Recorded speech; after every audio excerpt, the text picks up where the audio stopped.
ಎಂದು ಆನಂದ ನನ್ನೇಸು ನೀಡುವ ಲೋಕದ ಜ್ಯೋತಿಯು ಈ ನಾಮರ ನಿನ್ನೆದೆಗೆ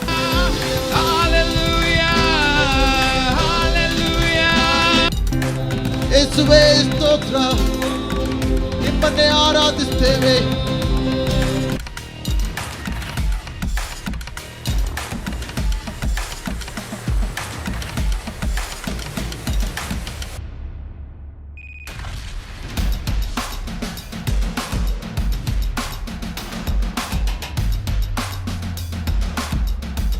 ಕಳೆದ ವಾರಗಳಿಂದ ಯೇಸು ಸ್ವಾಮಿಯು ಯಾರು ಎಂಬುದಾಗಿ ನಾವು ತಿಳ್ಕೊಳ್ತಾ ಇದ್ದೇವೆ. ತಾನು ಯಾರು ಎಂಬುದಾಗಿ ಹೇಳ್ಕೊಂಡ್ರು.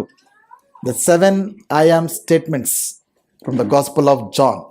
ಯೋಹನ ಬರೆದ ಸುವಾರ್ತೆಯಲ್ಲಿ 7 ಸಾರಿ ಯೇಸು ತಾನು ಯಾರೆಂಬುದಾಗಿ ಸ್ಪಷ್ಟವಾಗಿ ತಿಳಿಸಿದ್ದಾರೆ. ಆ ವಾಕ್ಯಗಳನ್ನು ನಾವು ನೋಡುತ್ತಾ ಯೇಸು ಯಾರೆಂಬುದಾಗಿ ನಾವು ಅರ್ಥ ಮಾಡ್ಕೊಳ್ತಾ ಇದ್ದೇವೆ. ಹಲ್ಲೆಲೂಯಾ. ಮೊದಲನೇದಾಗಿ ನಾವು ಕಲ್ತ್ಕೊಂಡೆವು, ಯೇಸು ಏನಂತ ಹೇಳಿದ್ರು, ನಾನೇ ಜೀವ ಕೊಡುವ ರೊಟ್ಟಿ. ಎರಡನೇದು, ನಾನೇ ಲೋಕಕ್ಕೆ ಬೆಳಕು.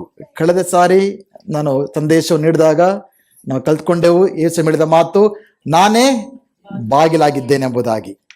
ಈ ಎಲ್ಲ ಒಂದು ಮಾತುಗಳಲ್ಲಿ 2 ವಿಷಯಗಳನ್ನು ನಾವು ಗಮನಿಸಬೇಕಾಗಿದೆ. ಒಂದು, ಈ ಮಾತುಗಳಲ್ಲಿ ಯೇಸು ಯಾರು ಎಂಬ ಪ್ರಕಟಣೆ ಇದೆ. ಅನೇಕ ವರ್ಷಗಳಿಂದ ನಾವು ಕ್ರೈಸ್ತರಾಗಿರ್ಬೋದು, ಸಭೆಗೆ ಬರ್ತಿರ್ಬೋದು, ಬಟ್ ಯೇಸುವಿನ ಬಗ್ಗೆ ಎಲ್ಲ ಗೊತ್ತು ಅಂತ ಹೇಳ್ಕೊಳ್ಳೋಕ್ಕೆ ಯಾರಕ್ಕಿಂತ ಸಾಧ್ಯವಿಲ್ಲ.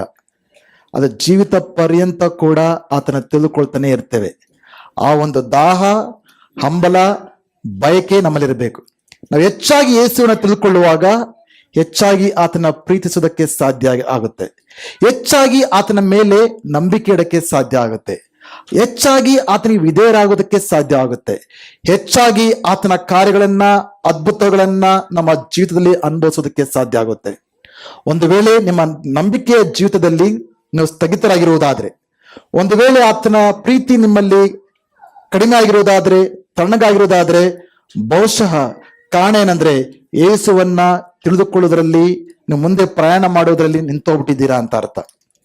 ಈ ಒಂದು ಸರಣಿಯನ್ನ ನಾನು ನಿಮ್ಮ ಮುಂದೆ ತಂದಿಡುವಾಗ ಪ್ರತಿಯೊಬ್ಬರಲ್ಲೂ ಕೂಡ ಯೇಸು ಯಾರು? ಆತನು ಸಾಧಾರಣವಾದ ಮನುಷ್ಯನಲ್ಲ, ಸಾಧಾರಣವಾದ ದೇವರು ಕೂಡ ಅಲ್ಲ. ಆತನು ಸರ್ವಲೋಕದ ಸೃಷ್ಟಿಕರ್ತನಾಗಿದ್ದಾನೆ. ನಮ್ಮೆಲ್ಲರೂ ಕೂಡ ಶಾಶ್ವತವಾದ ಪ್ರೀತಿಯಿಂದ ಪ್ರೀತಿಸಿದ ದೇವರಾಗಿದ್ದಾನೆ.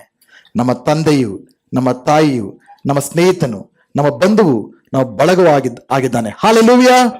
ಈ ಒಂದು ವಾಕ್ಯಗಳನ್ನು ಕೇಳುವಾಗ 2 ವಿಷಯಗಳು ನಮ್ಮಲ್ಲಿ ಇರಬೇಕು. ಒಂದು, ಆತನು ಯಾರೆಂಬುದಾಗಿ, ಯೇಸು ಯಾರೆಂಬುದಾಗಿ ಹೇಳುವುದೆಂಬುದನ್ನ ನಾವು ಸೂಕ್ಷ್ಮವಾಗಿ ಅರ್ಥ ಮಾಡ್ಕೊಳ್ಬೇಕಾಗಿದೆ. ಎರಡನೇದು, ಆತನನ್ನ ಅನುಭವಿಸೋದಕ್ಕೆ ನಮ್ಮನ್ನ ಆಹ್ವಾನಿಸ್ತಾ ಇದ್ದಾನೆ. ಇದು ಕೇವಲ ತಲೆಯಲ್ಲಿ ಮಾಹಿತಿಗಳನ್ನ, ತಿಳುವಳಿಕೆಯನ್ನ, ಜ್ಞಾನವನ್ನ, ಬುದ್ಧಿಯವನ್ನ ಪಡೆದುಕೊಳ್ಳುವಂತ ವಿಷಯ ಮಾತ್ರವಲ್ಲ. This is about a personal experience. ಯೇಸು ಆತನು ಯಾರೆಂಬುದಾಗಿ ಅನುಭವಿಸುವುದಕ್ಕೆ ನಮ್ಮೆಲ್ಲ ಕೂಡ ಆಹ್ವಾನಿಸ್ತಾ ಇದ್ದಾನೆ. ಹಲ್ಲೆಲೂಯಾ. ಇವತ್ತಿನ ದಿನದಲ್ಲಿ ಕೂಡ 4ನೇ ಒಂದು ಹೇಳಿಕೆಗೆ ನಾವು ಹೋಗ್ಲಿದ್ದೇವೆ. ಅದಕ್ಕಿಂತ ಮುಂಚೆ ನಾವು ಒಂದು ಪ್ರಶ್ನೆಯನ್ನ ಅಥವಾ ಒಂದು ವಿಷಯ ನಿಮ್ಮ ಮುಂದೆ ನಾನು ಹೇಳಲು ಬಯಸ್ತೇನೆ. ಎಷ್ಟು ಜನ ನಿಮಗೆ ಆಗಾಗ ಅನಿಸುತ್ತೆ, ನಾನು ಯಾವುದಕ್ಕೂ ಕೂಡ ಇಲ್ಲ ಎಂಬುದಾಗಿ? ನಾನು ಯೋಗ್ಯನಲ್ಲ, ನಾನು ಪ್ರಯೋಜನಕ್ಕೆ ಬಾರದವನು, ನಾನು ಅಯೋಗ್ಯನು, ಸಾಧಾರಣವಾದ ವ್ಯಕ್ತಿ ಅಂತ ಅನ್ಕೊಳ್ತಾ ಇದ್ದೀರಾ? ಅನ್ಸುತ್ತೆ ನಿಮಗೆ? ಅಥವಾ ಕೆಲವೊಮ್ಮೆ ಈ ಲೋಕದಲ್ಲಿ ಲಕ್ಷಾಂತರ ಜನರಿದ್ದಾರೆ, ಆ ಲಕ್ಷಾಂತರ ಜನರಲ್ಲಿ ನಾನು ಒಬ್ಬ ಅನ್ಸುತ್ತೆ ನಿಮಗೆ? ನಿಮ್ಮ ಕೆಲಸ ಕಾರ್ಯಗಳಲ್ಲಿ, ಸ್ಥಳಗಳಲ್ಲಿ 100 ಜನರಲ್ಲಿ ನಾನು ಒಬ್ಬ, ನಿಮ್ಮ ಶಾಲಾ ಕಾಲೇಜುಗಳಲ್ಲಿ 100 ಸ್ಟೂಡೆಂಟ್ಸ್ ಇದ್ದಾರೆ, ನಾನು ಒಬ್ಬ ಸ್ಟೂಡೆಂಟ್ ಅದರಲ್ಲಿ. ಅಥವಾ ನಿಮ್ಮ ಅಕ್ಕಪಕ್ಕದಲ್ಲಿ ಸುಮಾರು 100 ಜನರಿದ್ದಾರೆ, ಅದ್ರಲ್ಲಿ ನಾನು ಒಬ್ಬ ವ್ಯಕ್ತಿ. ಆ ರೀತಿಯ ಭಾವನೆಗಳು ನಿಮ್ಗೆ ಅನ್ಸುತ್ತಾ? ನಾನೊಬ್ಬ ಸಾಧಾರಣವಾದ ವ್ಯಕ್ತಿ, ನನ್ನಲ್ಲಿ ಯಾವುದೇ ಯೋಗ್ಯತೆ ಇಲ್ಲ, ನನ್ನಲ್ಲಿ ಅರ್ಹತೆ ಇಲ್ಲ, ನಾನು ಯಾವುದಕ್ಕೆ ಪ್ರಯೋಜನಕ್ಕೆ ಬಾರ್ದವನು, ಯಾಕಾದ್ರೂ ಹುಟ್ಟದ್ನೋ, ಈ ಎಲ್ಲರೂ ಕೂಡ ಯಾರು ಕೂಡ ನನ್ನನ್ನ ಗೌರವಿಸೋರಿಲ್ಲ, ಯಾರು ಕೂಡ ನನಗೆ ಮರ್ಯಾದೆ ಕೊಡೋರಿಲ್ಲ, ಈ ರೀತಿಯಾದ ಯೋಚನೆ ಬಂದಿದ್ಯಾ? ಬಂದಿರೋದಾದ್ರೆ ಇವತ್ತು ಯೇಸು ಸ್ವಾಮಿ ಏನ್ ಹೇಳ್ತಾನೋ ಆ ಮಾತುಗಳಿಂದ ನಿಮ್ಮ ಜೀವಿತಗಳು, ನೀವು ಯೋಚನೆ ಮಾಡುವ ರೀತಿ, ನೀವು ಮಾತನಾಡುವ ರೀತಿ ಬದಲಾವಣೆ ಆಗಲಿದೆ. ಆಮೇನ್. ಹಲ್ಲೆಲೂಯಾ. ಯೋಹನ ಬರೆದ ಸುವಾರ್ತೆ 10ನೇ ಅಧ್ಯಾಯ 11ನೇ ವಾಕ್ಯಕ್ಕೆ ನಾವು ಬರೋಣ. ನಾನೇ ಒಳ್ಳೆ ಕುರುಬನು. ಒಳ್ಳೆ ಕುರುಬನು ತನ್ನ ಕುರಿಗಳಿಗೋಸ್ಕರ ತನ್ನ ಪ್ರಾಣವನ್ನು ಕೊಡುತ್ತಾನೆ. ಕೂಲಿಯಾಳು ಕುರುಬನು ಕುರಿಗಳ ಒಡೆಯನೂ ಆಗಿರದೆ ತೋಳ ಬರುವುದನ್ನು ಕಾಣುತ್ತಲೇ ಕುರಿಗಳನ್ನು ಬಿಟ್ಟು ಓಡಿ ಹೋಗುತ್ತಾನೆ. ತೋಳವು ಅವುಗಳನ್ನು ಹಿಡುಕೊಂಡು ಹಿಂಡನ್ನು ಚದುರಿಸುತ್ತವೆ. ಅವನು ಕೂಲಿಯಾಳು, ಕುರಿಗಳ ಚಿಂತೆ ಅವನಿಗಿಲ್ಲ. ನಾನೇ ಒಳ್ಳೆ ಕುರುಬನು.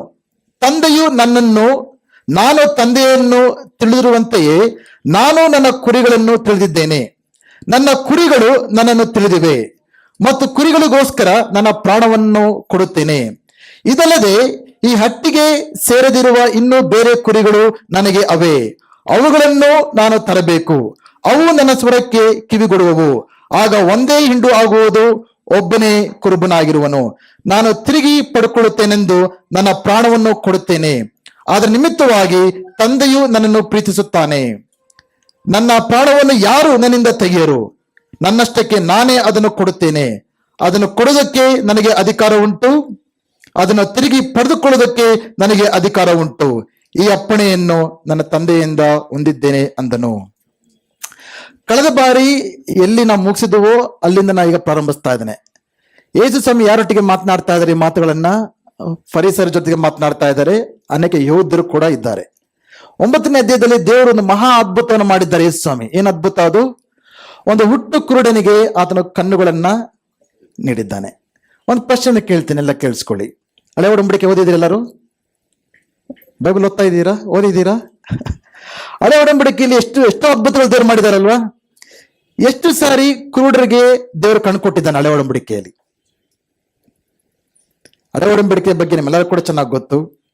ಮೋಶೆ ಮಾಡಿದಂಥ ಅದ್ಭುತಗಳು, ಕೆಂಪು ಸಮುದ್ರ ವಿಭಜಿಸಿದಂಥದ್ದು, ಪರಲೋಕದ ಮನ್ನಾವನ್ನ ಸುರಿಸಿದದ್ದು, ಬಂಡೆಯಿಂದ ನೀರನ್ನ ತಂದಿದ್ದು, ಎರಿಕೋ ಕೋಟೆಗಳನ್ನ ಉಳಿಸಿದ್ದು, ಸತ್ತವರು ಎಬ್ಬಿಸಲ್ಪಟ್ಟಂತರದ್ದು, ಕುಷ್ಠರೋಗಗಳು ವಾಸಿಯಾಗಿರತಕ್ಕಂಥದ್ದು, ಅನೇಕ ಅದ್ಭುತಗಳನ್ನ ನಾವು ಹಳೆ ಒಡಂಬಡಿಕೆಯಲ್ಲಿ ನೋಡಕ್ಕೆ ಸಾಧ್ಯ. ಹೌದಲ್ವಾ? ಎಷ್ಟು ಸಾರಿ ಹುಟ್ಟು ಕುರುಡರಿಗಾಗಲಿ ಕುರುಡರಾಗಿ ಕಣ್ಣು ಕೊಟ್ಟಿರತಕ್ಕಂಥ ಅದ್ಭುತ ಎಷ್ಟು ಸಾರಿ ಇದೆ ಹಳೆ ಒಡಂಬಡಿಕೆಯಲ್ಲಿ? ಒಂದು ಸಾರಿ ಕೂಡ ಇಲ್ಲ. ಹಳೆ ಒಡಂಬಡಿಕೆಯಲ್ಲಿ ಯಾರು ಕೂಡ ಕುರುಡರಿಗೆ ಕಣ್ಣು ಕೊಟ್ಟಂತ ಅದ್ಭುತ ಯಾರು ಕೂಡ ಮಾಡಿಲ್ಲ. ಅದು ಮೆಸ್ಸಿಯನು ಬಂದಾಗ, ಲೋಕದ ರಕ್ಷಕನು ಯೇಸು ಬಂದಾಗ ಈ ಒಂದು ಅದ್ಭುತ ಮಾಡ್ತಾನೆಂಬುದಾಗಿ ಆ ಜನರಲ್ಲಿ ನಂಬಿಕೆ ಆಗಿತ್ತು. ರಬ್ಬಿಯರು, ಯಹೂದ್ಯ ಗುರುಗಳು ಯೇಸು ಸ್ವಾಮಿ ಬಂದಾಗ, ವಾಗ್ದಾನ ಮಾಡಲ್ಪಟ್ಟಂತ ದೇವಕುಮಾರನು ಈ ಲೋಕಕ್ಕೆ ಬಂದಾಗ ಆತನು ಕುರುಡರಿಗೆ ಕಣ್ಣನ್ನ ನೀಡುತ್ತಾನೆ ಎಂಬ ಒಂದು ಸೂಚನೆ, ಪ್ರವಾದನೆ ಇತ್ತು. ಅದಕ್ಕೋಸ್ಕರ ಕಾದ್ ನೋಡ್ತಾ ಇದ್ರು. ಈಗ ಕಣ್ಮುಂದನೆ ಯೇಸು ಸ್ವಾಮಿ ಕುರುಡರಿಗೆ ಕಣ್ ಕೊಟ್ಟಿದ್ದಾನೆ. ಆಗ ಅದ್ ನೋಡ್ತಿರತಕ್ಕಂತ ಜನರ ಒಂದು ಪ್ರತಿಕ್ರಿಯೆ ಏನಾಗಿರ್ಬೇಕಾಗಿತ್ತು? ಹೇ, ಈತನೇ ಮೆಸ್ಸಿಯ. ಹಳೆ ಒಡಂಬಡಿಕೆಯಲ್ಲಿ ಪ್ರವಾದನೆ ಮಾಡಲ್ಪಟ್ಟಂತ ವ್ಯಕ್ತಿ ಈತನೆಂಬುದಾಗಿ ನಂಬೇಕಾಗಿತ್ತು. ನಂಬಿದ್ರೆ ಅವರು ಇಲ್ಲ, ನಂಬಲಿಲ್ಲ. ಆ ಜನರನ್ನ ಗುರುತಿಸಿ ಯೇಸು ಸ್ವಾಮಿ ಮಾತುಗಳನ್ನ ಹೇಳ್ತಾರೆ. ಪರಿಸರೆಲ್ಲ ಕೂಡ ಇದ್ದಾರೆ, ಗುರುಗಳೆಲ್ಲ ಇದ್ದಾರೆ, ಸಾಧಾರಣವಾದ ಯಹೂದ್ಯರಿದ್ದಾರೆ. ಅವರನ್ನ ಉದ್ದೇಶಿಸಿ ಯೇಸು ಸ್ವಾಮಿ ಈ ಮಾತುಗಳನ್ನ ಹೇಳ್ತಾ ಇದ್ದಾರೆ. ಈ ದೇವರ ವಾಕ್ಯದಲ್ಲಿ ಒಂದು ವೇಳೆ ನಿಮ್ಮೊಂದು ಪ್ರಶ್ನೆ ಕೇಳ್ತೀನಿ, ಎಲ್ಲ ಕೇಳಿಸ್ಕೊಡಿ. ನನಗೆ ಪ್ರಶ್ನೆ ಕೇಳಕ್ಕೆ ಇಷ್ಟ, ಆಗ್ಲೇ ಯಾರು ಆ ಕಡೆ ಯೋಚನೆ ಮಾಡೋದಿಲ್ಲ. ಒಂದು ವೇಳೆ ನಿಮ್ಮನ್ನ ನೀವೇ ಒಂದು ಪ್ರಾಣಿಗೆ ಹೋಲಿಸ್ಕೊಳ್ಳಿ ಅಂತ ಹೇಳಿದ್ರೆ ಯಾವ ಪ್ರಾಣಿಗೆ ಹೋಲಿಸ್ಕೊಳಕ್ ಇಷ್ಟ ಪಡ್ತೀರಾ ನೀವು?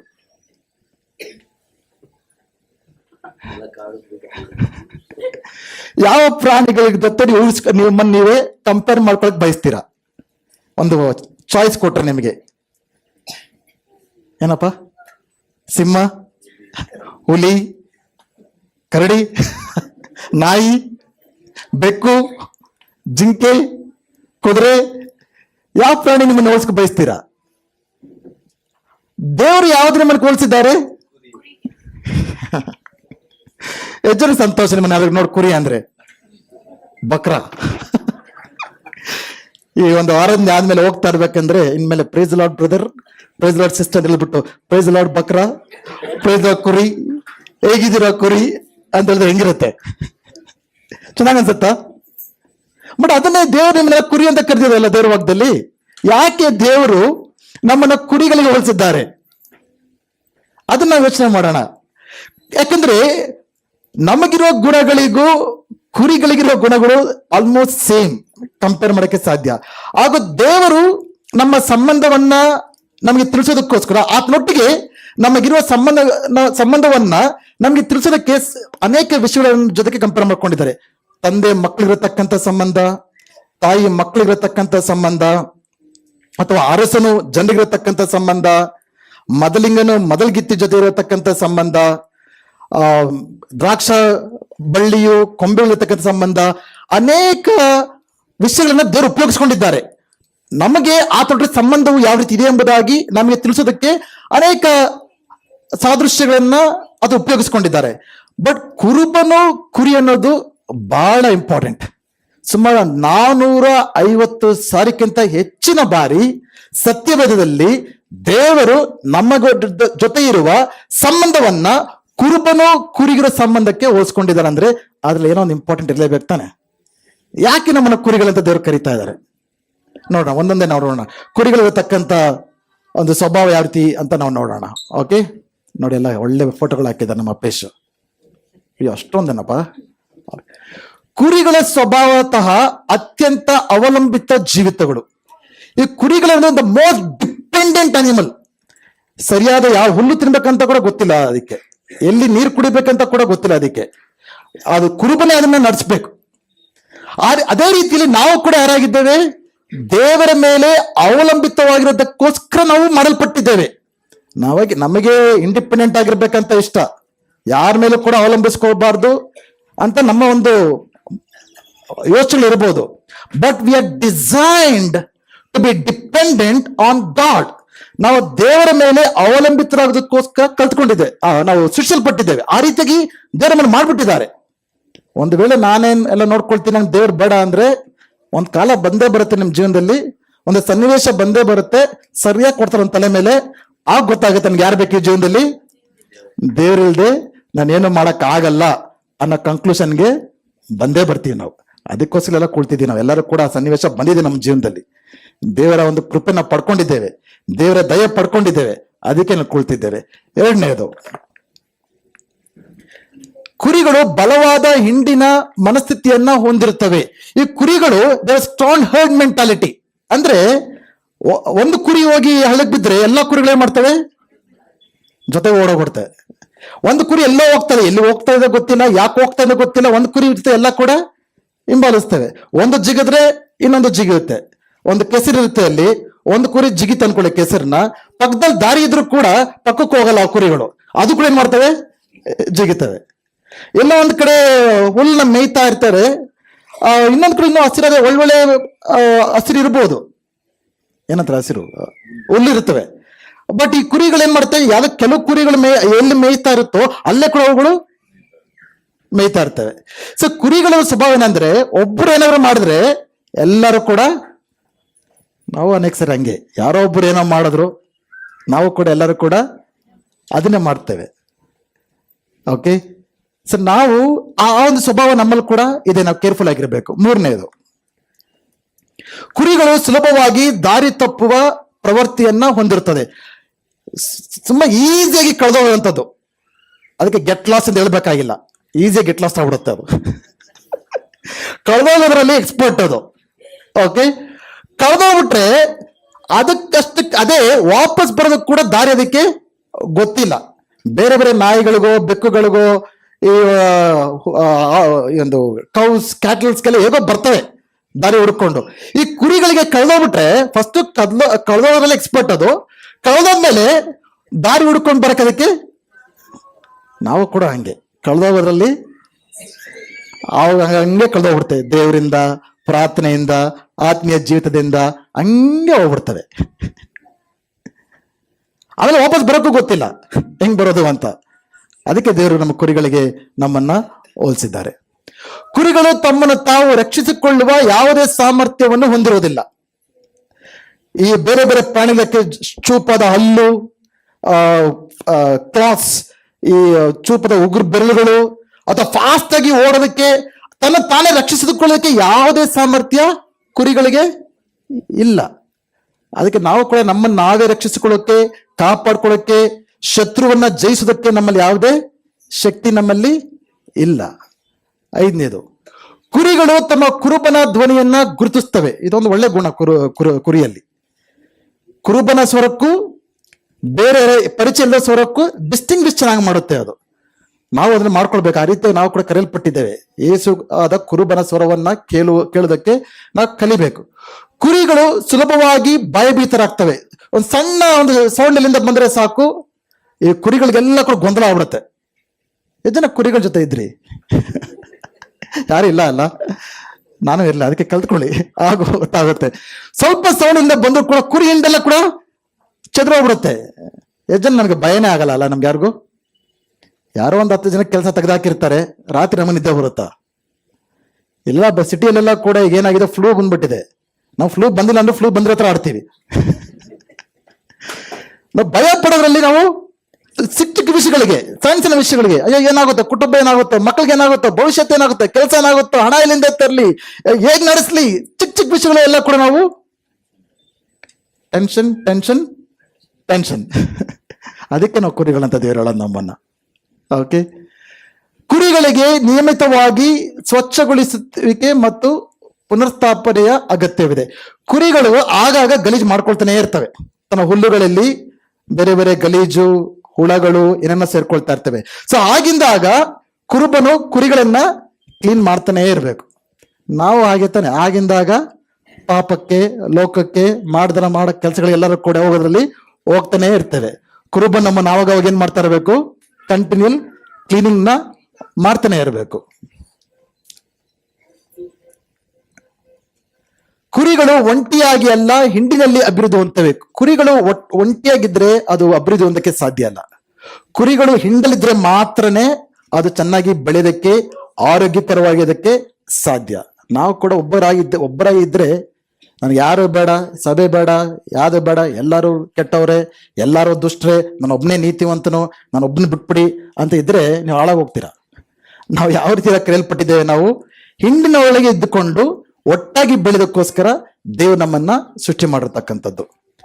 ಕೊನೆಯದು, ಕುರಿಗಳು ಕುರುಬನಿಗೆ ಅಮೂಲ್ಯವಾದವು. ಕುರಿಗಳು ಆ ದಿನಗಳಲ್ಲಿ ಆಸ್ತಿ ಏನು ಜನರಿಗೆ? ಕಾರು, ಬಂಗ್ಲೆ, ಹಣ ಅಲ್ಲ ಆ ದಿನಗಳಿದ್ದಂತ ಆಸ್ತಿ. ಆ ದಿನಗಳ ಆಸ್ತಿ ಐಶ್ವರ್ಯ ಯಾವ್ದ್ರ ಮೇಲೆ ನಿಯಮಿತವಾಗಿತ್ತು? ಕುರಿ, ಒಂಟೆ, ಕುದುರೆ, ಕತ್ತೆ, ಮೇಕೆ, ಮೇಕೆಗಳು, ಅದ್ರ ಮೇಲೆ. ಸೊ ಕುರುಬನಿಗೆ ಕುರಿಗಳದ್ದು ಪ್ರೈಸ್ಡ್ ಪೊಸಿಷನ್, ಬಹಳ ಅಮೂಲ್ಯವಾದಂಥದ್ದು. ನಾವು ಕೂಡ ದೇವರ ದೃಷ್ಟಿಯಲ್ಲಿ ಕೂಡ ಅಮೂಲ್ಯರಾಗಿದ್ದೇವೆ. ಹಲ್ಲೆಲೂಯಾ. ಈಗ ಅರ್ಥ ಆಯ್ತಾ ಯಾಕೆ ದೇವ್ರ ನಮ್ಮ ಕುರಿ ಅಂತ ಕರೀತಾರೆ ಎಂಬುದಾಗಿ? ಈ ಎಲ್ಲಾ ಸ್ವಭಾವ ನಮ್ಮಲ್ಲಿ ಇರುವುದರಿಂದ ದೇವ್ರು ನಮ್ಮನ್ನ ಕುರಿಗಳಾಗಿ ನಮ್ಮನ್ನ ಕರೆದಿದ್ದಾನೆ. ಒಂದು ವೇಳೆ ಕುರಿ ಎಂಬುದಾಗಿ ಕರೆಸ್ಕೊಳ್ಳೋಕೆ ಇನ್ನೂ ನಿಮ್ಗೆ ಇಷ್ಟ ಇಲ್ಲದೆ ಹೋದ್ರೆ ನಮ್ಗೆ ಎಂತ ಒಳ್ಳೆ ಕುರುಬನಿದ್ದಾನೆ ಎಂಬುದಾಗಿ ನಾವು ಅರ್ಥ ಮಾಡ್ಕೊಳ್ಬೇಕಾಗಿದೆ. ದೇವರ ವಾಕ್ಯದಲ್ಲಿ ಇವತ್ತು ನೋಡ್ಲಿದ್ದೇವೆ. ದೇವ್ರು ಹೇಳ್ತಾರೆ, ನಾನೇ ಒಳ್ಳೆ ಕುರುಬನು. ಹಲ್ಲೆಲೂಯಾ. ಆ ದಿನಗಳಲ್ಲಿ 2 ರೀತಿಯಾದತಕ್ಕಂಥ ಕುರುಬರಿದ್ರು. ಒಂದು ಶೆಪರ್ಡ್, ಇನ್ನೊಬ್ಬ ಹೈರ್ಲಿಂಗ್, ಅಂದ್ರೆ ಕೆಲಸಕ್ಕೆ ಇಟ್ಕೊಂಡಿರ್ತಾರೆ. ಒಬ್ಬ ಕುರುಬನಿಗೆ ಸ್ವಂತ ಕುರಿಗಳಿದ್ದಾಗ ಆತನ ನೋಡ್ಕೊಳ್ಳೋ ಜವಾಬ್ದಾರಿ ತೆಗೆದುಕೊಳ್ಳುವ ರೀತಿನೇ ಬೇರೆ ಇರುತ್ತೆ. ಕೆಲ್ಸಕ್ಕೆ ಅಂತ ಇಡ್ತಿರಲ್ಲ, ಹೈರ್ಲಿಂಗ್ ಅಂತೀವಿ. ಆತನು ನೋಡ್ಕೊಳ್ಳೋ ಜವಾಬ್ದಾರಿನೇ ಬೇರೆ ರೀತಿ ಇರುತ್ತೆ. ತೋಳಗಳು ಅದನ್ನ ಸಾಮಾನ್ಯವಾಗಿ ಕುರಿಗಳ ಮೇಲೆ ಆಕ್ರಮಣ ಮಾಡಕ್ಕೆ ತಿನ್ನೋದಕ್ಕೆ ಬರ್ತಾ ಇತ್ತು. ಆ ನಿಜವಾದ ಕುರುಬನಾಗಿ ಏನ್ ಮಾಡ್ತಾ ಇದ್ದ? ಕುರಿಗಳಿಗೆ ಆತ ಕಾಪಾಡ್ತಾ ಇದ್ದ, ಆ ತೋಳದ ಜೊತೆಗೆ ಹೋರಾಡ್ತಾ ಇದ್ದ, ಕುರಿಗಳನ್ನ ಪ್ರಾಣಾಪಾಯದಿಂದ ತಪ್ಪಿಸ್ತಾ ಇದ್ದ. ಆದ್ರೆ ಈ ಹೈರ್ಲಿಂಗ್ಸ್ ಕೆಲ್ಸಕ್ಕೆ ಇಟ್ಕೊಂಡಿರ್ತಾರಲ್ಲ, ಅವ್ರೇನ್ ಮಾಡ್ತಾರೆ? ಕುರುಡು ಒಂದು ತೋಳಗೆ ಬರ್ತಿದಂಗೆನೆ ಜೂಟ್ ಓಡಾಡ್ಬಿಟ್ಟಿರ್ತಾರೆ, ಕಣ್ಣಕ್ಕೆ ಕಾಣ್ದಂಗೆ. ಸೊ ದೇವ್ರ ಯೇಸು ಏನ್ ಹೇಳ್ತಾ ಇದ್ದಾರೆ? ನಿಮ್ಮ ತೋಳಗಳು ನಿಮ್ಮನ್ನ ಆಕ್ರಮಿಸೋದಕ್ಕೆ ಬಂದಾಗ ನಾನು ನಿಮ್ಗೆ ಏನ್ ಹೇಳಿದ್ದೇನೆ? ನಾನೇ ನನ್ನ ಪ್ರಾಣವನ್ನಾದರೂ ಒತ್ತೆ ಇಟ್ಬಿಟ್ಟಿದ್ದಾರೆ, ಪ್ರಾಣವನ್ನ ಕೊಟ್ಬಿಟ್ಟಿದ್ದಾರೆ. ನನ್ನ ಪ್ರಾಣವನ್ನೇ ನಿಮಗಿಟ್ಟು ನಾನು ನಿಮ್ಮನ್ನೇನ್ ಮಾಡ್ತೇನೆ? ಕಾಪಾಡ್ತೇನೆ ಎಂಬುದಾಗಿ. ಹಲ್ಲೆಲೂಯಾ. ಇದನ್ನ ಒಂದು ಅರ್ಥ ಮಾಡ್ಕೊಳ್ಬೇಕಾಗಿದೆ ಪ್ರಿಯರೇ. ದೇವರು ನಮ್ಮನ್ನು ಕಾಪಾಡುವ ರೀತಿ, ದೇವರು ನಮ್ಮನ್ನು ನೋಡಿಕೊಳ್ಳುವ ರೀತಿ, ದೇವರು ನಮ್ಮನ್ನು ನಡೆಸಲಿಕ್ಕಿರುವ ರೀತಿ ಈ ಲೋಕದಲ್ಲಿ ಯಾವ ಮನುಷ್ಯನ ಕೂಡ ಸಾಧ್ಯವಿಲ್ಲ. ಎಷ್ಟೇ ಒಳ್ಳೆಯದಾಗಿರ್ಬೋದು, ತಂದೆ ತಾಯಿಗಳಲ್ಲಿ ಲಿಮಿಟೇಷನ್ಸ್ ಇರ್ತವೆ, ಗಂಡ ಹೆಂಡತಿರಲ್ಲಿ ಲಿಮಿಟೇಷನ್ಸ್ ಇರ್ತವೆ, ಫ್ರೆಂಡ್ಸ್ ಅಲ್ಲಿ ಲಿಮಿಟೇಷನ್ಸ್ ಇರ್ತವೆ. ಯಾವಾಗಲೂ ಕೂಡ ನಮ್ಮ ಮಕ್ಕಳ ಜೊತೆ ಇರೋದಕ್ಕೆ ಆಗೋದಿಲ್ಲ, ಎಲ್ಲವನ್ನು ಕೂಡ ಮಾಡೋದಕ್ಕೆ ಸಾಧ್ಯವಿಲ್ಲ. ಅದು ಯಾವಾಗಲೂ ಕೂಡ ನಮ್ಮ ಜೊತೆ ಇರತಕ್ಕಂಥ ದೇವರು, ಎಲ್ಲ ಅಪಾಯಗಳಿಂದ ನಮ್ಮನ್ನು ತಪ್ಪಿಸಲಿಕ್ಕೆ ಶಕ್ತನಾಗಿರುವಂತ ದೇವರು ನಮ್ಮ ದೇವರಾಗಿದ್ದಾನೆ. ಆದ್ರೆ ನಮ್ಮ ನಂಬಿಕೆ ನಮ್ಮ ನಿರೀಕ್ಷೆ ಮನುಷ್ಯರಾಗಿರ್ಬೋದು, ಗಂಡನೇ ಆಗಿರ್ಲಿ, ಹೆಂಡತಿನೇ ಆಗಿರ್ಲಿ, ತಂದೆಯೇ ಆಗಿರ್ಲಿ, ತಾಯಿನೇ ಆಗಿರ್ಲಿ, ಯಾರೇ ಆಗಿರ್ಲಿ, our ultimate faith must be only in Jesus. ಬೇರೆ ಯಾರ ಮೇಲೆ ನೀವು ನಂಬಿಕೆ ಇಟ್ಟರು ಕೂಡ, ಬೇರೆ ಯಾರನ್ನು ಕೂಡ ನೀವು ಆತ್ಕೊಂಡ್ರು ಕೂಡ, ಸಮಯ ಬಂದೇ ಬರ್ತವೆ, ನೀವು ಆಶಾಭಂಗಕ್ಕೆ ಒಳಗಾಗ್ತೀರಾ. You will be disappointed. ಅವ್ರ ಕೈಲಿ ಆ ಸಾಮರ್ಥ್ಯ ಇಲ್ಲ. ಆದ್ರೆ ಯೇಸು ನಮ್ಮನ್ನು ಎಂದಿಗೂ ಕೂಡ ನಾಚಿಕೆಗೊಳಿಸುವಂತ ದೇವರಿಲ್ಲ. ನಮ್ಮ ನಂಬಿಕೆ, ನಮ್ಮ ನಿರೀಕ್ಷೆ ಯೇಸು ಆಗಿರ್ಬೇಕು. ಇಲ್ಲಿ ದೇವರು ಹೇಳ್ತಾ ಇದ್ರೆ, ನಾನೇ ಒಳ್ಳೆ ಕುರುಬನು. ಯಾಕೆ ಯೇಸು ಕುರುಬನ್ ಅಂತ ಹೇಳ್ತಾ ಇದ್ದಾರೆ? ಯಾಕಂದ್ರೆ ಹಳೆ ಒಡಂಬಡಿಕೆಯಲ್ಲಿ ದೇವರನ್ನ ಕುರುಬನು ಎಂಬುದಾಗಿ ಕರೀತಾ ಇದ್ರು. ಸುಮಾರು ವಾಕ್ಯಗಳಿವೆ. ಆದಿಕಾಂಡ 49:24, ಮತ್ತೆ ಕೀರ್ತನೆ 23:1 ನಮ್ಮೆಲ್ಲ ಕೂಡ ಚೆನ್ನಾಗಿ ಗೊತ್ತಿದೆ. ಯೆಶಾಯ 40:11, ಅನೇಕ ವಾಕ್ಯ, 100 ವಾಕ್ಯಗಳಲ್ಲಿ ದೇವರನ್ನ ಯಾರೆಂಬುದಾಗಿ ನೋಡ್ತಾ ಇದ್ರು ಇಸ್ರಾಯೇಲ್ ಜನರು? ಕುರುಬನಾಗಿ. ಎರಡನೇದು, ಇಸ್ರಾಯೇಲ್ ಗುರುಗಳನ್ನು ಕೂಡ ಕುರುಬರನಾಗಿ ದೇವ್ರು ನೋಡ್ತಾ ಇದ್ರು. ಮೂರನೇದಾಗಿ, ಮೆಸ್ಸಿಯನು ಬಂದಾಗ ಆತನು ಕುರುಬನಾಗಿರ್ತಾನೆ ಎಂಬುದಾಗಿ ಪ್ರವಾದಗಳು ಕೂಡ ಯೇಸು ಸ್ವಾಮಿಯ ಬಗ್ಗೆ ಬರೆದಿತ್ತು. ಉದಾಹರಣೆಗೆ ಮೀಕಾ ಎಜಿಕೇಲ್ 34:23. ಓಕೆ, ಇದು ಯೇಸು ಸ್ವಾಮಿ ಬರೋಕ್ಕಿಂತ 100 ವರ್ಷಗಳ ಹಿಂದನೆ ಎಜಿಕೇಲ್ ಪ್ರವಾದಿ ಮೆಸ್ಸಿಯನ್ನು ಬಂದಾಗ ಆತನು ಏನ್ ಮಾಡ್ತಾನೆ ಎಂಬುದಾಗಿ ಬರೆಯಲ್ಪಟ್ಟಿದೆ. ಗಮನಿಸಿ ಓದಿ. ನನ್ನ ಹಿಂಡನ್ನು ಕಾಯಲಿಕ್ಕೆ ಒಬ್ಬನೇ ಕುರುಬನನ್ನು ನೇಮಿಸುವೆನು, ನನ್ನ ಸೇವಕನಾದ ದಾವಿದನೆಂಬ ಆ ಕುರುಬನು ಅದನ್ನು ಮೇಯಿಸುವನು. ಹೌದು, ಅದರ ಕುರುಬನಾಗಿ ಅದನ್ನು ಮೇಯಿಸುತ್ತಾ ಬರುವನು. ಹಲ್ಲೆಲೂಯಾ. ಏನ್ ಓದ್ತದೆ? ಮೀಕ 5:4 ಕೂಡ ಓದ್ ನೋಡಿ. ಯೇಸು ಸ್ವಾಮಿ ಬರುವುದಕ್ಕಿಂತ ಮುಂಚೆ, ಅರ್ಥ ಮಾಡ್ಕೊಳ್ಳಿ, ಯೇಸು ಸ್ವಾಮಿ ಬರುವುದಕ್ಕಿಂತ 100 ವರ್ಷಗಳ ಮುಂಚೆನೆ ಪ್ರವಾದಿಗಳು ಹೇಳಿದ್ರು, ಯೇಸು ಸ್ವಾಮಿ ಬಂದಾಗ ಆತನ ಯಾವ ರೀತಿ ಬರ್ತಾನೆ ಎಂಬುದಾಗಿ, ಯಾವ ರೀತಿ ಆತನು ಜನರನ್ನು ನೋಡ್ಕೊಳ್ತಾನೆ ಎಂಬುದಾಗಿ, ಕುರುಬನಾಗಿ. ಸೊ ಯಾವಾಗಲೂ ಯೇಸು ಸ್ವಾಮಿ ನಾನೇ ಒಳ್ಳೆ ಕುರುಬನ್ ಎಂಬುದಾಗಿ ಹೇಳ್ತಾ ಇದ್ದಾನೋ, is openly declaring that I am the Messiah was prophesied by the prophets of the Old Testament. ಅಂದ್ರೆ ಹಳೆ ಒಡಂಬಡಿಕೆಯಲ್ಲಿ ಯಾರ ಬಗ್ಗೆ ಪ್ರವಾದಿ ಹೇಳಿದ್ರೋ ಆ ವ್ಯಕ್ತಿ ನಾನೇ. ಹಳೆ ಒಡಂಬಡಿಕೆಯಲ್ಲಿ ಯಾರನ್ನ ದೇವರಾಗಿ ಯಾರನ್ನ ಮಾಡಿದ್ರೋ ಆ ದೇವರು ನಾನೇ ಎಂಬುದಾಗಿ ಕ್ಲಿಯರ್ ಆಗಿ ಯೇಸು ಸ್ವಾಮಿ ಹೇಳ್ತಾ ಇದ್ದಾರೆ. Amen, hallelujah. So Jesus is god. ದೇವರು, ಯೇಸು ಸ್ವಾಮಿಯು ಕೇವಲ ಒಬ್ಬ ಮನುಷ್ಯನಲ್ಲ, ಆತನು ದೇವರಾಗಿದ್ರು, ಆತನು ದೇವರೆಂಬುದಾಗಿ ಎಕ್ಸ್ಪ್ಲಿಸಿಟ್ ಆಗಿ ಆತನ ಮಾತುಗಳಲ್ಲಿ ಹೇಳಿದ್ದಾನೆ. ಆತನು ಎಂತ ಕುರುಬ? ಆತನು ಒಳ್ಳೆಯ ಕುರುಬನು. ಹಲ್ಲೆಲೂಯಾ. ಗ್ರೀಕ್ ಭಾಷೆಯಲ್ಲಿ ಒಳ್ಳೆಯ ಅನ್ನೋ ಪದಕ್ಕೆ 2 ಪದ ಇದೆ. ಒಂದು ಅಗತೋಸ್, ಇನ್ನೊಂದು ಕಾಲೋಸ್ ಅಂತ. ಒಳ್ಳೇದಂದ್ರೆ ಈ ಶೂ ಚೆನ್ನಾಗಿ ಒಳ್ಳೇದು ಅಂತ ನಾವು ಹೇಳ್ಬೋದು, ಈ ಕೀಬೋರ್ಡ್ ಒಳ್ಳೇದು ಅಂತ ಹೇಳ್ಬೋದು, ಅಥವಾ ಒಬ್ಬ ವ್ಯಕ್ತಿ ಒಳ್ಳೇದು ಅಂತ ಹೇಳ್ಬೋದು. ಇದು ಸಾಧಾರಣವಾಗಿ ಹೇಳತಕ್ಕಂಥ ಮಾತು. ಬಟ್ ಇನ್ನೊಂದು ಒಳ್ಳೆ ಮಾತು ಅಂತ ಹೇಳ್ಬೋದು, ಒಳ್ಳೆ is ideal, perfect, beautiful, noble, excellent. ಅದನ್ನ ಆ ಪದದಲ್ಲಿ ಬಳಸೋದು ಕಾಲೋಸ್. ಅಂದ್ರೆ ಯೇಸು ಸ್ವಾಮಿಯು ಕೇವಲ ಎಲ್ಲದಕ್ಕೂ ಉಪಯೋಗಿಸತಕ್ಕಂಥ ಒಳ್ಳೆಯ ಆ ರೀತಿ ಅಲ್ಲ. Is ideal shepherd. ಒಳ್ಳೆಯ ಅಂದ್ರೆ ಪರ್ಫೆಕ್ಟ್, ಎಕ್ಸಲೆಂಟ್, ಆ ರೀತಿಯಾದ ಕುರುಬನು ಆತನು ಎಂಬುದಾಗಿ ನಾವು ಯೇಸು ಸ್ವಾಮಿ ಹೇಳ್ತಾ ಇದ್ದಾನೆ. ನಾನೇ ಒಳ್ಳೆಯ ಕುರುಬನು ಎಂಬುದಾಗಿ ದೇವರಲ್ಲಿ ಹೇಳ್ತಾ ಇದ್ದಾನೆ. ನಾನೇ ಒಳ್ಳೆ ಕುರುಬನು ಎಂಬುದಾಗಿ ಹೇಳಿದಾಗ, ಕುರುಬನು ಕುರಿಗಳನ್ನ ಸಾಕಷ್ಟು ರೀತಿಯಲ್ಲಿ ಕಾಪಾಡ್ತಾನೆ, ನಡೆಸ್ತಾನೆ, ಹೌದಾ? ಬಟ್ ಈ ಒಂದು ಅಧ್ಯಾಯದಲ್ಲಿ 2 ಸಾರಿ ನಾನೇ ಒಳ್ಳೆ ಕುರುಬನ್ ಅಂತ ಹೇಳಿ ದೇವರು 2 ರೀತಿಯ ಕಾರ್ಯಗಳನ್ನ ಅಲ್ಲಿ ಮಾಡ್ತಾ ಇದ್ದಾನೆ. ಅದು ನಾವು ನೋಡೋಣ. ಒಳ್ಳೆ ಕುರುಬನಾಗಿ 10ನೇ ಅಧ್ಯಾಯ 11ನೇ ವಚನ. ನಾನೇ ಒಳ್ಳೆ ಕುರುಬನು, ಒಳ್ಳೆ ಕುರುಬನು ತನ್ನ ಕುರಿಗಳಿಗೋಸ್ಕರ ತನ್ನ ಪ್ರಾಣವನ್ನು ಕೊಡುತ್ತಾನೆ. Hallelujah, hallelujah. ಒಳ್ಳೆ ಕುರುಬನಾಗಿದ್ದುಕೊಂಡು ಯೇಸು ಏನ್ ಹೇಳ್ತಾ ಇದ್ದಾರೆ? ನಾನು ನನ್ನ ಕುರಿಗಳಿಗೆ ನನ್ನ ಪ್ರಾಣವನ್ನ ಕೊಡುತ್ತೇನೆ. ಯೇಸು ಸ್ವಾಮಿಯು ಒಳ್ಳೆ ಕುರುಬನಾಗಿದ್ದುಕೊಂಡು ಆತನ ಯಾವ ರೀತಿ ನಮ್ಮ ಮೇಲೆ ತನ್ನ ಪ್ರೀತಿಯನ್ನು ವ್ಯಕ್ತಪಡಿಸಿದಂದ್ರೆ, ನಮ್ಮೆಲ್ಲರಿಗೋಸ್ಕರ ತನ್ನ ಪ್ರಾಣವನ್ನೇ ಆತನು ನಮಗೋಸ್ಕರ ಇಟ್ಟಿದ್ದಾನೆ. ಈ ಲೋಕದಲ್ಲಿ ಯಾರಾದ್ರೂ ನಿಮಗೆ ತಮ್ಮ ಪ್ರಾಣವನ್ನು ಕೊಡುವಷ್ಟು ಮಟ್ಟಿಗೆ ನಿಮ್ಮನ್ನು ಪ್ರೀತಿಸ್ತಾರಾ? ಬಟ್ ಯೇಸು ಸ್ವಾಮಿಯು ಆ ರೀತಿಯಾಗಿ ನಮ್ಮನ್ನ ಪ್ರೀತಿಸಿದ್ದಾರೆ. ಇದರಿಂದ ನಾವು ಅರ್ಥ ಮಾಡ್ಕೊಳ್ಬೇಕಾಗಿರೋ ವಿಷಯ ಏನಂದ್ರೆ, ಪ್ರಾರಂಭದಲ್ಲಿ ಒಂದು ವಿಷಯ ನಾನು ಹೇಳಿದ್ದೆ. ಎಷ್ಟು ಜನಕ್ಕೆ ನಾನು ಅಯೋಗ್ಯನು, ಅರ್ಹತೆ ಇಲ್ಲದಿರ್ತಕ್ಕಂಥ ವ್ಯಕ್ತಿ, ಪ್ರಯೋಜನಕ್ಕೆ ಬಾರದಂಥ ವ್ಯಕ್ತಿ ಅಂತ ಅನಿಸ್ತಾ ಅಂತ ಹೇಳಿದೆ ನೋಡಿ. ಅದನ್ನು ಯೋಚನೆ ಮಾಡಿ ನೋಡಿ. ನೀವು ದೇವರ ದೃಷ್ಟಿಯಲ್ಲಿ ಅಮೂಲ್ಯರಾಗಿರುವ ಕಾರಣದಿಂದ ನಿಮಗೋಸ್ಕರ ಆತನ ಸಾಯುವುದಕ್ಕೆ ಸಿದ್ಧನಾಗಿದ್ದ. ಹಾಲೆಲೂಯಾ. ನೀವು ಪ್ರತಿಯೊಬ್ಬರು ಕೂಡ ಈ ಲೋಕದಲ್ಲಿ ಜನರು ನಿಮ್ಮನ್ನ ಯಾವ ರೀತಿ ಕಾಣ್ತಾ ಇದ್ದಾರೋ ಅದು ಬೇಕಾಗಿಲ್ಲ. ನಿಮ್ಮನ್ನು ನೀವೇ ಯಾವ ರೀತಿ ನೋಡ್ಕೊಳ್ತಾ ಇದ್ದಾರೋ ಅದು ಬೇಕಾಗಿಲ್ಲ. ನಿಮ್ಮಲ್ಲಿ ಏನಿದೆಯೋ ಏನಿಲ್ಲವೋ ಅದು ಬೇಕಾಗಿಲ್ಲ. ಸಮಾಜದಲ್ಲಿ ಜನರು ನಿಮ್ಮನ್ನು ಯಾವ ರೀತಿ ಕಾಣ್ತಾ ಇದ್ದಾರೋ ಇಲ್ಲವೋ ಅದು ಬೇಕಾಗಿಲ್ಲ. ಬಟ್ ದೇವರ ದೃಷ್ಟಿಯಲ್ಲಿ, ಯೇಸುವಿನ ದೃಷ್ಟಿಯಲ್ಲಿ ನೀವು ಎಷ್ಟು ಅಮೂಲ್ಯರೆಂದ್ರೆ ಆತನ ಪ್ರಾಣವನ್ನೇ ನಿಮಗೋಸ್ಕರ ಇಡುವಷ್ಟು ಮಟ್ಟಿಗೆ ನೀವು ಆತನ ದೃಷ್ಟಿಯಲ್ಲಿ ಅಮೂಲ್ಯರಾಗಿದ್ದೀಲ್ಲ. Hallelujah, hallelujah. ಆದ್ದರಿಂದ ನಿಮ್ಮ ಯೋಚನೆಗಳು, ನಿಮ್ಮ ಮಾತುಗಳು ಎಂದಿಗೂ ಕೂಡ ಈ ಲೋಕದವರ ಜನರು ನಿಮ್ಮೊಟ್ಟಿಗೆ ಮಾತನಾಡುವ ರೀತಿಯಲ್ಲಿ ಅವಲಂಬಿತವಾಗಿರಬಾರ್ದು. ಯಾವ ರೀತಿ ನಿಮ್ಮನ್ನು ಯೋಚನೆ ಮಾಡ್ಕೋಬೇಕು? I am precious, invaluable in the sight of god.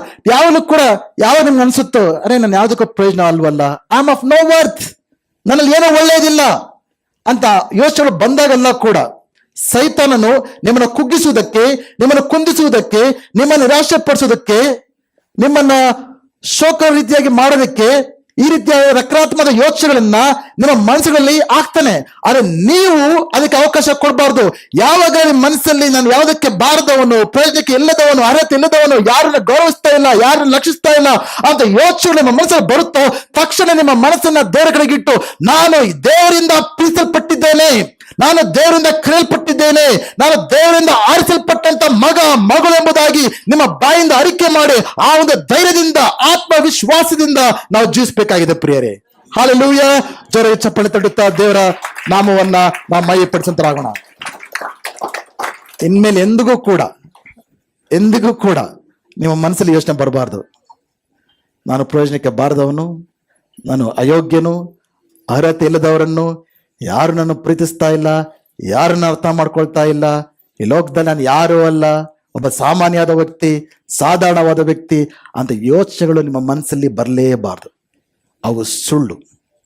ಯಾಕಂದ್ರೆ ನಿಮಗೋಸ್ಕರ, ಪ್ರತಿಯೊಬ್ಬರಿಗೋಸ್ಕರ, ಇಲ್ಲಿ ಕುಳಿತಿರೋ ಪ್ರತಿಯೊಬ್ಬರಿಗೋಸ್ಕರ ದೇವರನ್ನು ಎಷ್ಟಾಗಿ ಪ್ರೀತಿ ಮಾಡಿದ್ದಾನಂದ್ರೆ ಈ ಲೋಕದಲ್ಲಿ ಬೇರೆ ಯಾರಿಗೂ ಹುಟ್ಟದೆ ಹೋಗಿದ್ರು ಕೂಡ, ನೀವೊಬ್ಬರೇ ಈ ಲೋಕದಲ್ಲಿ ಹುಟ್ಟಿದ್ರು ಕೂಡ, ನಿಮ್ಮೊಬ್ಬನೇ ರಕ್ಷಿಸೋದಕ್ಕೋಸ್ಕರ ಯೇಸು ಸ್ವಾಮಿ ಲೋಕಕ್ಕೆ ಬರುವುದಕ್ಕೆ ಸಿದ್ಧನಾಗಿರತಕ್ಕಂತ ಒಳ್ಳೆ ಕುರುಬನಾಗಿದ್ದಾನೆ. Hallelujah. You have to personalise this. ಇದನ್ನ ನಿಮ್ಮ ವೈಯಕ್ತಿಕ ಅನುಭವಕ್ಕೆ ನಾನು ತಂದುಕೊಳ್ಬೇಕು. ಪ್ರತಿದಿನ ನಾನು ದೇವರಿಂದ ಪ್ರೀತಿಸಲ್ಪಟ್ಟಿದ್ದೇನೆ, ನಾನು ದೇವರಿಂದ ಕರೆಯಲ್ಪಟ್ಟಿದ್ದೇನೆ, ನಾನು ದೇವರಿಂದ ಆರಿಸಲ್ಪಟ್ಟಿದ್ದೇನೆ. ಈ ಲೋಕ ಯಾರು ಪ್ರೀತಿಸದೆ ಹೋದ್ರು ನನ್ನ ದೇವರು, ನನ್ನ ಸೃಷ್ಟಿ ಮಾಡಿದ ನನ್ನ ದೇವರು, ನನ್ನ ರಕ್ಷಿಸಿದ ದೇವರು ನನ್ನ ಪ್ರೀತಿಸಿದ್ದಾನೆ ಎಂಬ ಒಂದು ಯೋಚನೆಗಳಲ್ಲಿ ನಾವು ಜೀವಿಸಬೇಕಾಗಿದೆ. ಹಾಲೆಲೂಯಾ. ಎರಡನೇ ವಿಷಯ ಇನ್ನೊಂದು ಮಾಡ್ತಾರೆ ಯೇಸು ಸ್ವಾಮಿ 14ನೇ ವಚನದಲ್ಲಿ, ನಾನೇ ಒಳ್ಳೆ ಕುರುಬನು, ತಂದೆಯು ನನ್ನನ್ನು, ನಾನು ತಂದೆಯನ್ನು ತಿಳಿದಿರುವಂತೆಯೇ ನಾನು ನನ್ನ ಕುರಿಗಳನ್ನು ತಿಳಿದಿದ್ದೇನೆ. Hallelujah. I know my sheep. ನಿಮ್ ಬಗ್ಗೆ ಈ ಲೋಕದಲ್ಲಿ ಜನ ಗೊತ್ತಿದೆಯೋ ಗೊತ್ತಿಲ್ಲ. ಕೆಲವೊಮ್ಮೆ ಅನ್ಕೋಬಹುದು ನನ್ನ ಬಗ್ಗೆ ಗೊತ್ತಿರೋರು ಯಾರು ಇಲ್ವಲ್ಲ ಅಂತ, ಯಾರು ನನ್ನನ್ನು ನೋಟಿಸ್ ಮಾಡೋರೇ ಇಲ್ಲ ಅಂತ, ನನ್ನ ಬಗ್ಗೆ ತಿಳ್ಕೊಂಡವರು ಯಾರು ಇಲ್ವೇ ಇಲ್ಲ, ನನ್ನ ಅರ್ಥ ಮಾಡ್ಕೊಳ್ಳೋರು ಈ ಲೋಕದಲ್ಲಿ ಯಾರಿಲ್ಲ ಅಂತ ಕೆಲವೊಮ್ಮೆ ಅನ್ಸ್ಬೋದು. ಬಟ್ ಯೇಸು ಹೇಳ್ತಾ ಇದ್ದಾರೆ, ಆ ಕುರುಬನಿಗೆ ಪ್ರತಿಯೊಂದು ಕುರಿಗಳ ಪರಿಚಯ ಯಾವ ರೀತಿ ಇದೋ, ಪ್ರತಿಯೊಂದು ಕುರಿಗಳಿಗೆ ಹೆಸರಿಟ್ಟಿದ್ದಾನೆ, ಪ್ರತಿಯೊಂದು ಕುರಿಗಳನ್ನ ಯಾವ ರೀತಿಯಾಗಿ ನಡೆಸ್ತಾನೋ ಯೇಸು ಹೇಳ್ತಾ ಇದ್ದಾರೆ, ಐ ನೋ ಯು. ಈ ನೋ ಅನ್ನೋ ಪದ ಬಹಳ ಇಂಪಾರ್ಟೆಂಟ್ ಪದ ಗ್ರೀಕ್ ಭಾಷೆಯಲ್ಲಿ. ನೋ ಅನ್ನೋದಕ್ಕೆ 2 ಪದಗಳನ್ನ ಉಪಯೋಗಿಸ್ತಾರೆ ಗ್ರೀಕಲ್ಲಿ, ಒಂದು ಗಿನಸ್ಕೋ, ಇನ್ನೊಂದು ಆಯ್ಡಾ ಅಂತ. ಆಯ್ಡಾ ನಾಲೆಜ್ ಅಂದ್ರೆ ಫ್ಯಾಕ್ಚುಯಲ್ ನಾಲೆಜ್, ಇಂಟೆಲೆಕ್ಚುಯಲ್ ನಾಲೆಜ್, ಮಾಹಿತಿಯನ್ನು ತಲೆಯಿಂದ ತುಂಬಿಸ್ಕೊಳ್ಳುವಂಥ ಜ್ಞಾನ. For example 2 + 2 = 4 it's a fact. ಅದಕ್ಕೆ ಆಯ್ಡಾ ಅಂತ ಹೇಳ್ತೀವಿ ನಾವು. ಬಟ್ ಆ ಪದ ಇಲ್ಲಿ ಉಪಯೋಗಿಸಿರೋದು ಐ ನೋ ಮೈ ಶೀಪ್ ಅಂದ್ರೆ ಯೇಸು ಹೇಳ್ತಿದ್ರೆ I personally know you, I know everything of you. ನಿಮ್ಮ ಬಗ್ಗೆ ಎಲ್ಲ ಗೊತ್ತು, ನಿಮ್ಮ ಕಷ್ಟ, ನಷ್ಟ, ನೋವು, ಕಣ್ಣೀರು, ಚಿಂತೆ, ಆಸೆ, ಬಯಕೆ, ನಿಮ್ಮ ಹಿಂದಿನ ಜೀವಿತದ ಅನುಭವಗಳು ಎಲ್ಲ ಕೂಡ God says I know you, I know you. But ಅದ್ಭುತ ಏನಂದ್ರೆ not just he knows you. ಅರ್ಥ ಮಾಡ್ಕೊಳ್ಳಿ, ಅದ್ಭುತ ಏನಂದ್ರೆ ಕೇವಲ ನಿಮ್ಮ ಬಗ್ಗೆ ತಿಳ್ಕೊಂಡಿಲ್ಲ ದೇವರು, but he also loves you. ದೇವರಿಂದ ಬಚ್ಚಿಟ್ಕೊಳ್ಳೋ ಅವಶ್ಯಕತೆ ಏನೂ ಇಲ್ಲ. ಈ ನೋಸ್ ಎವ್ರಿಥಿಂಗ್. ನಮ್ಮ ಬಾಯಿಂದ ಮಾತು ಬರೋಕ್ಕಿಂತ ಮುಂಚೆನೇ ದೇವರಿಗೆ ಗೊತ್ತಿದೆ. ನಮ್ಮ ಪಾಪಗಳು ಗೊತ್ತು, ನಮ್ಮ ತಪ್ಪುಗಳು ಗೊತ್ತು. ಈ knows everything. But God says, Yesu ಹೇಳ್ತಾರೆ, I know you. Hallelujah. Yesu ಸ್ವಾಮಿನ ಆ ರೀತಿಯಾಗಿ ನಾವು ತಿಳಿದುಕೊಳ್ಳಕ್ಕೆ ದೇವರನ್ನು ಆಹ್ವಾನಿಸ್ತಾ ಇದ್ರೆ, ಐ ನೋ ಯು ಪರ್ಸನಲಿ. ಪ್ರತಿಯೊಂದು ಕೂಡ ಒಂದು ಕುರುಬನು ತನ್ನ ಕುರಿಯನ್ನ ಯಾವ ರೀತಿಯಾಗಿ ಕಾಯುತ್ತಾನೋ, ನಡೆಸ್ತಾನೋ, ಕಾಪಾಡುತ್ತಾನೋ, ನಮ್ಮ ಕುರುಬನಾದ ಯೇಸು ಇಲ್ಲಿ ಕುಳಿತಿರೋ ಪ್ರತಿಯೊಬ್ಬರನ್ನು ಕೂಡ ಆತನ ತಿಳಿದಿದ್ದಾನೆ, ಆತ ನಡೆಸುತ್ತಾನೆ, ಪೋಷಿಸುತ್ತಾನೆ, ಮುನ್ನಡೆಸುವಂತ ಒಳ್ಳೆಯ ಕುರುಬನಾಗಿದ್ದಾನೆ. Hallelujah, hallelujah. ಸೊ ಇದರಿಂದ ನಾವು ಅರ್ಥ ಮಾಡ್ಕೊಳ್ಬೇಕಾದ ವಿಷಯ ಏನಂದ್ರೆ, ಈಸ್ ಇನ್ವೈಟಿಂಗ್, ಯೇಸು ಸ್ವಾಮಿ, ಜೀಸಸ್ ಇನ್ವೈಟಿಂಗ್ ಅಸ್. ಆತನ ಅನುಭವಿಸೋದಕ್ಕೆ ಯೇಸು ಸ್ವಾಮಿ ನಮ್ಮನ್ನ ಕರೀತಾ ಇದ್ದಾನೆ. ನಾವು ಕೇವಲ ತಲೆ ಅರ್ಥ ಮಾಡ್ಕೊಂಡ್ರೆ ಸಾಕು. 2+2=4 ಅನ್ನೋ ರೀತಿಯಲ್ಲಿ ಅನೇಕರು ಬೈಬಲ್ ಬಗ್ಗೆ ಜ್ಞಾನ ಇರ್ಬೋದು. ಆದಿಕಾಂಡ ಎಲ್ಲ ಏನಿದೆ ಗೊತ್ತು, ಪ್ರಕಟಣೆ ಏನಿದೆ ಗೊತ್ತು, ದಾನಿಯೆಲ್ಲ ಗೊತ್ತು, ಯೋಬ ಗೊತ್ತು, ಎಲ್ಲ ನನಗೆ ಗೊತ್ತಿಲ್ಲ, ಅನೇಕ ಗೊತ್ತಿರ್ಬೋದು. But how much have you experienced? ಎಷ್ಟುವರೆಗೆ ನೀವು ಜೀವನದಲ್ಲಿ ಯೇಸುನ ಅನುಭವಿಸಿದ್ದೀರಾ? That is important. ಆ ಒಂದು ರೀತಿಯಾಗಿ ಅನುಭವಿಸೋದಕ್ಕೆ ದೇವ್ರು ನಮ್ಮನ್ನ ಕರಿತಾನೆ. ಇನ್ಫಾರ್ಮೇಶನ್ ಅದು ಒಳ್ಳೆಯದು, but transformation is more important. Information ಒಳ್ಳೇದೇ, ತಿಳ್ಕೊಬೇಕು, ಬಟ್ ದೇವರು ನಮ್ಮನ್ನು ಆತ ಅನುಭವಿಸೋದಕ್ಕೋಸ್ಕರ ನಮ್ಮನ್ನ ಕರಿತಾ ಇದ್ದಾನೆ. ಅನೇಕ ವರ್ಷಗಳ ಹಿಂದೆ ಒಬ್ಬ ಆಕ್ಟರ್ ಇದ್ದ. ಓಕೆ, ಆತ ಶೇಕ್ಸ್ಪಿಯರ್ ಪ್ಲೇಸ್ ಎಲ್ಲ ಅದನ್ನೆಲ್ಲ ಬಹಳ ಫೇಮಸ್. ಆತನು ಸಿಂಗಲ್ ಹ್ಯಾಂಡೆಡ್ ಆಗಿ ಆಕ್ಟಿಂಗ್ ಮಾಡಿ ಆ ಒಂದು ಕಥೆಗಳನ್ನೆಲ್ಲ ಕೂಡ ಜೀವಕ್ಕೆ ತರ್ತಾ ಇದ್ದ. ಆತನ ಮಾತನಾಡತಕ್ಕಂಥ ಶೈಲಿ, ಆತನ ಭಾವನೆಗಳು, ಇಡೀ ಆತನ ನಾಟಕಗಳನ್ನ ನೋಡೋದಕ್ಕೆ 106 ಜನರು ಸೇರಿ ಬರ್ತಾ ಇದ್ರು. ಆತನು ಮಾಡತಕ್ಕಂಥ ಒಂದು ಪ್ಲೇ ರೋಲ್ಸ್ ನ ಜನರು ಬಹಳ ಆನಂದಿಸ್ತಾ ಇದ್ರು. It was very famous. ಆತನಿಗೆ ಒಂದು ಅಭ್ಯಾಸ ಇತ್ತು. ಪ್ರತಿ ಸಾರಿ ಕೂಡ ಆತನ ಶೋ ಮುಗಿಸೋಕ್ಕಿಂತ ಮುಂಚೆ ಆತ ಕೀರ್ತನೆ 23 ಓದ್ತಾ ಇದ್ದ. ಅದನ್ನ ಯಾವ ರೀತಿ ಓದ್ತಾ ಇದ್ದ ಅಂದ್ರೆ, ಪ್ರತಿಯೊಂದು ಮಾತು ಕೂಡ ಎಕ್ಸ್ಪ್ರೆಷನ್ ಅಲ್ಲಿ ಮಾತುಗಳ ಜೀವವನ್ನು ತುಂಬಿಸ್ತಾ ಇದ್ದ.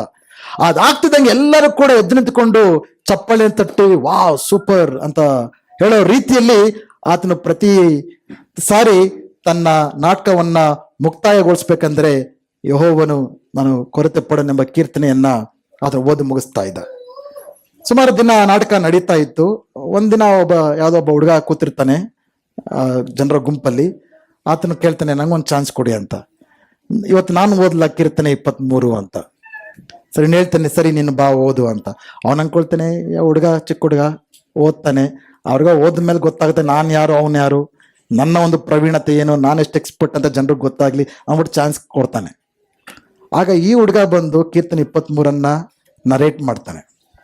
ಅದ್ರ ನಡೆದಂಥ ಸಂಗತಿ ಏನಂದ್ರೆ, ಯಾವಾಗ ಈ ಹುಡುಗ ಆ ಕೀರ್ತನೆಯನ್ನ ಓದ್ತಾನೋ, ಹೇಳ್ತಾನೋ, ಆ ಮುಗಿದ ನಂತರ ಯಾರು ಜನರು ಎದ್ದು ಚಪ್ಪಾಳೆ ಹೊಡೆದಿದ್ದು, ಕಿರ್ಚಾಡಿದ್ದು, ಶಿಲ್ಲೆ ಹಾಕಿದ್ದು ಏನಿಲ್ಲ. ಬಟ್ ಏನ್ ನಡೀತು ಅಂದ್ರೆ, ಎಲ್ಲರೂ ಕೂಡ ತಮ್ಮ ಕಣ್ಣಲ್ಲಿ ನೀರಿತ್ತು, ಅಳ್ತಾ ಇದ್ರು.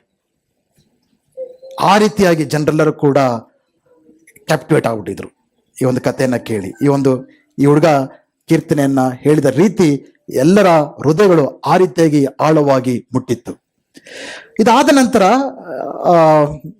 ಈ ಒಂದು ಆಕ್ಟರ್ ಬಂದು ಕೇಳ್ತಾನೆ, ನಾನು ಎಷ್ಟೋ ವರ್ಷಗಳಿಂದ ಈ ಕೀರ್ತನ ಓದ್ತಾ ಇದ್ದೇನೆ, ನಾನು ಎಕ್ಸ್ಪರ್ಟ್, ನಾನು ಟ್ರೈನಿಂಗ್ ಎಲ್ಲ ಆಗಿದೆ, ಎಷ್ಟೊಂದು ಕಡೆ ಹೋಗಿದ್ದೇನೆ, ಬಟ್ ನಾನು ಓದ್ಮೇಲೆ ಈ ರೀತಿಯಾದ ರೆಸ್ಪಾನ್ಸ್ ನನಗೆ ಯಾವತ್ತೂ ಕೂಡ ಸಿಕ್ಕಿಲ್ಲ. What is a secret? ಇದರೊಂದು ರಹಸ್ಯ ಏನಂಬುದಾಗಿ ಹುಡುಗನ ಕೇಳಿದಾಗ ಆ ಹುಡುಗ ಹೇಳ್ತಾನೆ, you know the psalm of the shepherd, but I know the shepherd of the ಸಾಮ್.